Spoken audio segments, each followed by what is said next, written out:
السلام علیکم ورحمۃ اللہ وبرکاتہ۔ میں ہوں آپ کا ٹیچر زبیر وہاب اور آپ دیکھ رہے ہیں mentoring on screen YouTube channel.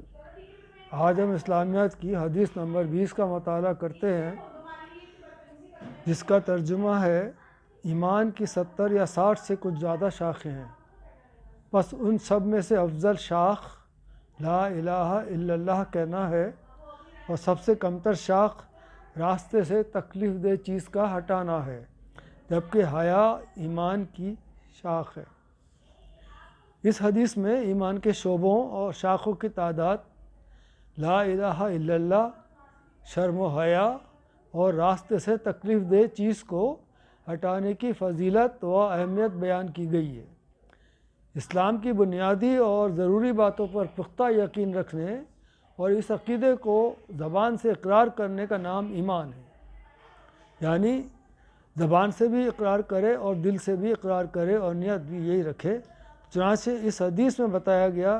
کہ کامل ایمان کے لیے تو 60 یا 70 سے زیادہ شاخیں ہیں، جن میں سب سے زیادہ اعلیٰ شعبہ لا الہ الا اللہ کہنا ہے، کیونکہ اس کے ذریعے ہی توحید کا اقرار ہوتا ہے، جس کو اصل ایمان کہا جاتا ہے۔ ایمان کے دیگر شعبوں میں عقائد ہیں، نیک اعمال ہیں، اچھے اخلاق ہیں، ظاہری و باطنی سب اعمال ہیں، یعنی جو ظاہر عمل کر رہے ہیں یا جو باطن عمل کر رہے ہیں، یا خفیہ جیسے ہم نفل عبادات کرتے ہیں، جو چھپ کر عبادت کرتے ہیں، وہ سب یہ ایمان میں اخلاقی اعتبار سے آخری شعبہ یہ ہے کہ مومن میں دوسرے لوگوں کو تکلیف سے بچانے کی خوبی ہو، اسی لیے راستے سے ایسی کوئی چیز ہٹا دی جائے جس سے راہگیروں کو تکلیف ہو تو وہ بھی باعث اجر و ثواب ہے۔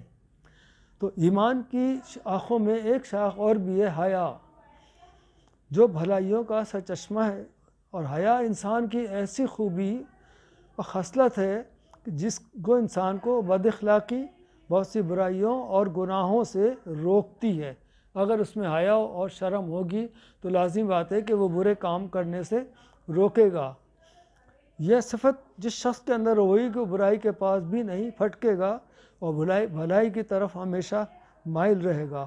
تو لہٰذا ہمیں یہ کوشش کرنی چاہیے کہ ایمان کی اپنی جتنی بھی شاخیں ہیں، اس میں سے ان شاخوں پر تو ضرور عمل کریں، یعنی توحید لا الہ الا اللہ کا اقرار کرنا دل سے بھی اور زبان سے بھی، دوسرے راستے میں اگر کوئی تکلیف دہ چیز پڑی ہے راہگیروں کو جس سے تکلیف ہوتی ہے، اس چیز کو ہٹا دینا،